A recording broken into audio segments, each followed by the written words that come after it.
हमेशा मेरे मन में यही धारणा रहती है कि तन समर्पित मन समर्पित और यह जीवन समर्पित चाहता हूँ हे धरती माँ तुझे कुछ और भी दूँ। हम लोग जब इस धारणा को लेकर चलते हैं तो हमें सिर्फ और सिर्फ जनता नजर आती है। हम लोगों ने उस गरीबी को देखा है कि जब बरसात के समय बारिश आती है तो एक गरीब परिवार अपने झोपड़ी में कैसे कोने में दुबक के, जब उसके छत से पानी टपकता है उसके छप्पर से, तो एक गरीब परिवार कैसे कोने में दुबक के सुबह होने का इंतजार करता है या तो बारिश बंद होने का इंतजार करता है तो भी नेता आएंगे। हम लोग हमेशा उनसे डिफरेंट ही करने का काम करते हैं और आज तक हम लोगों ने डिफरेंट ही किया है। तो जनता ने कहा, जनता ने पुकारा कि त्रिभुवन है हमारा। नमस्कार, मैं गोपाल सिंह और आप देख रहे हैं कृधा न्यूज। तो चुनाव उठने की तैयारी कर रहे हैं, वो धीरे धीरे अपना क्षेत्र में प्रचार ये लोग जोरों से कर रहे हैं लोग।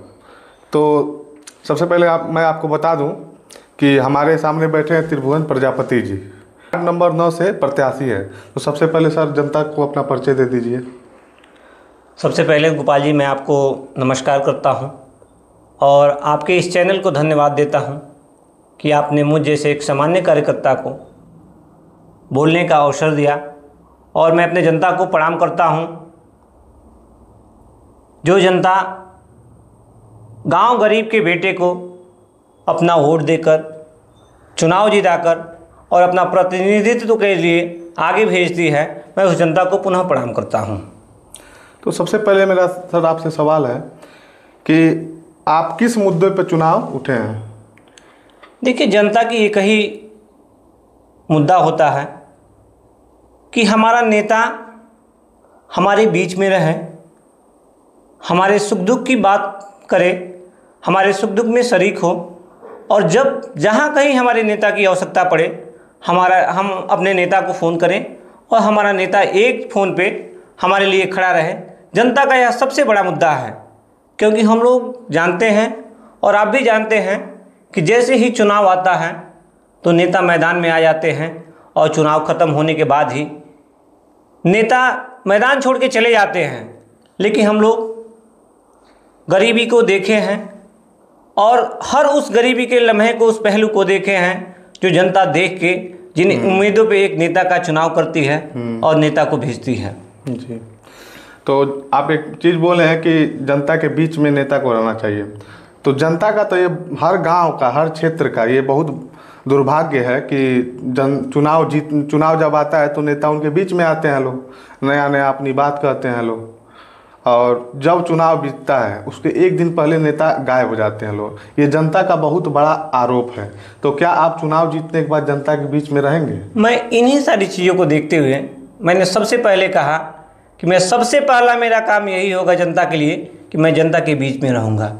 क्योंकि मैं भी जब चुनाव प्रचार में मैं जाता हूँ तो जनता की हमेशा यह शिकायत रहती है, जनता यह कहती है कि बाबू नेता आते हैं और चुनाव जीतने के बाद चले जाते हैं, फिर कभी अपना चेहरा नहीं दिखाते हैं। लेकिन हम लोग एक कार्यकर्ता हैं, कोई नेता नहीं है। और मैं जनता से कहता हूं कि जनता मेरी माँ है और मैं आपका बेटा हूं और यह आपका बेटा जब भी जनता अपना प्यार आशीर्वाद बरसाएगी तो यह आपका बेटा आपके सेवा में सदैव हाजिर रहेगा। और हम लोग 365 दिन यही काम करते हैं और इसी मनोधारणा के साथ, इसी विचारधारा के साथ समाज में हम अपनी कारवां को लेकर निकल रहे हैं और अपनी कारवां को निरंतर आगे बढ़ाने का काम कर रहे हैं। इसमें जनता की सबसे बड़ी सहभागिता है। तो जनता इस पे आपके बातों पे भरोसा कैसे करेगी? जनता इसलिए हमारे बातों पे भरोसा करेगी कि हम एक लंबे समय से समाज में हैं। ऐसा नहीं कि हम चुनाव आया है तो समाज में आए हैं। ऐसा नहीं है कि चुनाव को देखते हुए हम लोग जो है कि बरसाती मेढक के जैसे आए, नहीं, हम ऐसे नहीं। हमने अपनी जवानी कुर्बान की है इस समाज के लिए और मैं आज भी कुर्बान कर रहा हूँ अपनी जवानी इस समाज के लिए। हम लोगों ने हमेशा, मेरे मन में यही धारणा रहती है कि तन समर्पित मन समर्पित और यह जीवन समर्पित चाहता हूँ हे धरती माँ तुझे कुछ और भी दूँ। हम लोग जब इस धारणा को लेकर चलते हैं तो हमें सिर्फ और सिर्फ जनता नज़र आती है, कोई नेता, कोई अन्य नेता नहीं नज़र आता है, कोई अन्य चीज़ें नहीं नज़र आती हैं। अच्छा, एक बुजुर्ग जो महिला है लो, वृद्ध जो हैं लो, उनका एक बहुत बड़ा मुद्दा है पेंशन का मुद्दा है, जिनका पेंशन नहीं बन पाता है। और जो गरीब दबे कुचले लोग हैं उनका पेंशन नहीं बन पाता है।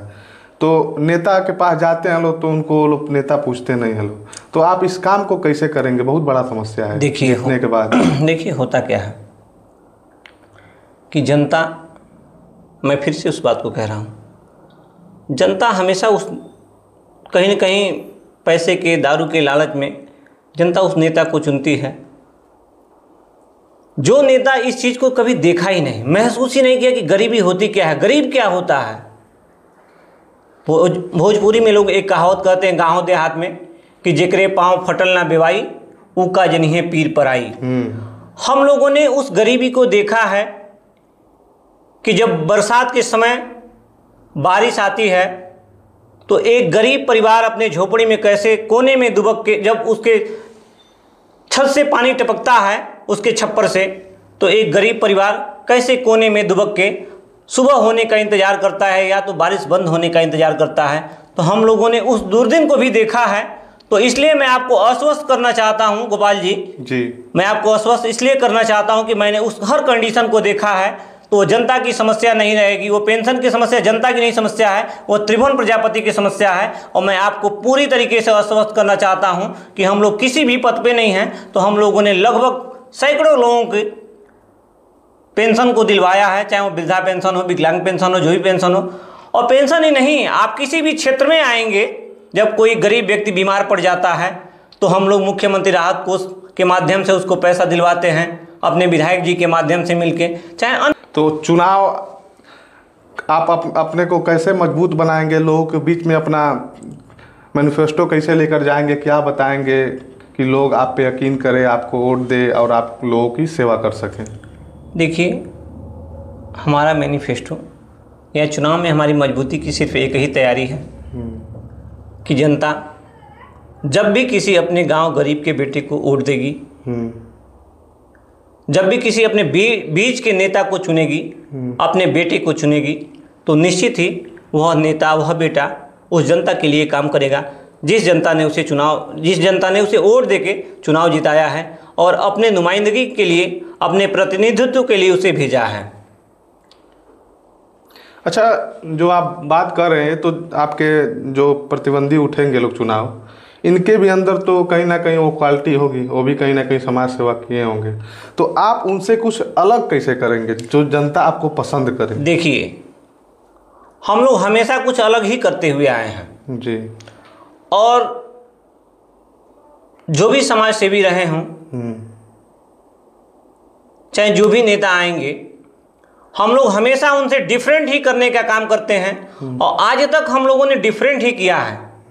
इसलिए जनता निश्चित ही अपने इस बेटे को चुनेगी और हम लोग हमेशा उसी मनोधारणा के साथ काम करते हैं कि सर्वे भवन्तु सुखिनः, सर्वे सन्तु निरामया, सर्वे भद्राणि पश्यन्तु मा कश्चित् दुर्भाग्यः। मतलब आपको जनता से एकदम उम्मीद है कि जनता हम ही को चुनेगी? जनता से मुझे पूरा उम्मीद है। और कोई अन्य नेता जो आता है या जो भी नेता हैं, वो सिर्फ अपनी भलाई के बारे में सोचते हैं। अच्छा, लेकिन हमारी जो बात है, हम लोग हमेशा दूसरों के कल्याण के बारे में सोचते हैं। इसलिए जब हम दूसरे का कल्याण चाहेंगे तो निश्चित ही हमारा कल्याण होगा। मुझे उम्मीद है कि मैं पार्टी का एक निष्ठावान कार्यकर्ता हूं और पार्टी ने जो भी मुझे आज तक दायित्व दिए हैं, मैं पूरी ईमानदारी और निष्ठापूर्वक अपने दायित्वों का निर्वहन किया हूं। मैं एक सिपाही हूं, जो सिपाही बॉर्डर पे 365 दिन गर्मी बरसात को झेलते हुए, ठंडी को झेलते हुए अपनी उस बंदूक को लेके इस मातृभूमि के लिए ईमानदारी तरीके से अपना काम करता है। ठीक मैं ऐसे ही एक वो सिपाही हूँ भाजपा का, जो पार्टी ने, संगठन ने जो दायित्व दिए हैं, मैंने पूरी ईमानदारी और निष्ठापूर्वक अपने इन दायित्वों का निर्वहन किया है।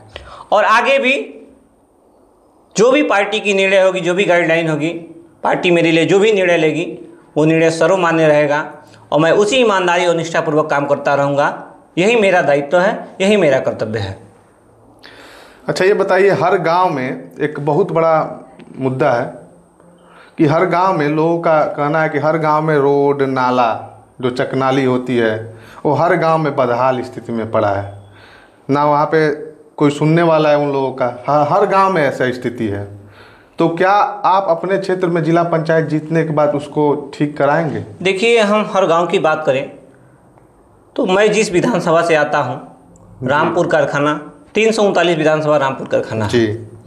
और वहां के जो स्थानीय विधायक हैं श्रीमान सुरेंद्र चौरसिया जी, आप जब उनकी कार्यशैली को देखेंगे, जब उनको देखेंगे तो आपको लगेगा कि पूरे उत्तर प्रदेश में या आज़ादी के बाद आज तक किसी नेता, किसी विधायक, किसी मंत्री ने उतना काम नहीं किया जितना रामपुर कारखाना के बेटे सुरेंद्र चौरसिया ने किया।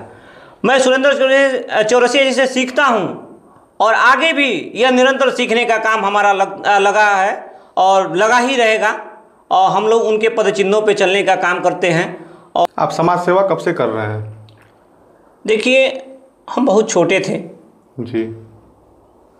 आज जो उत्तर प्रदेश सरकार के मुखिया हैं पूज्य योगी आदित्यनाथ जी महाराज जी, उस समय वाहिनी के मुख्य संरक्षक हुआ करते थे। आप वाहिनी से जुड़े थे? जी। लगभग हमारी 13-14 साल की उम्र रही होगी जब युवाओं में क्रांति की एक उमंग उमड़ रही थी। पूज्य योगी आदित्यनाथ जी महाराज जी उस कारवां को लेके चल रहे थे। उस समय हम लोगों ने इस माँ भारती के लिए, माँ भारती की सेवा में अपने कदम को आगे बढ़ाए और आज तक वह कारवां चल रहा है। ये अचानक से जिला पंचायत चुनाव आप लड़ने का निर्णय किए हैं कि पहले भी कोई चुनाव आप लड़े हैं? पहले देखिए, हम कोई चुनाव नहीं लड़े हैं। ये अचानक से अभी जिला पंचायत मन में आ गया कि लड़े और जनता की सेवा करें? हम पहले कोई चुनाव नहीं लड़े हैं और जनता की यह मांग है कि त्रिभुवन प्रजापति को भी लाया जाए। अच्छा, जनता आपसे बोली है तब चुनाव आप लड़ रहे हैं? त्रिभुवन प्रजापति को लाया जाए जी।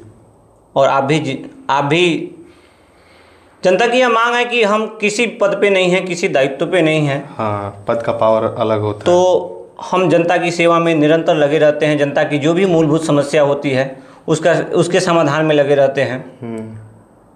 तो जनता ने कहा, जनता ने पुकारा कि त्रिभुवन है हमारा। जनता ने पुकारा, त्रिभुवन है हमारा। त्रिभुवन है हमारा। अच्छा। तो इसी मनोधारणा को लेके हम समाज में आए हैं और हमारा एक ही लक्ष्य है, विकास। विकास।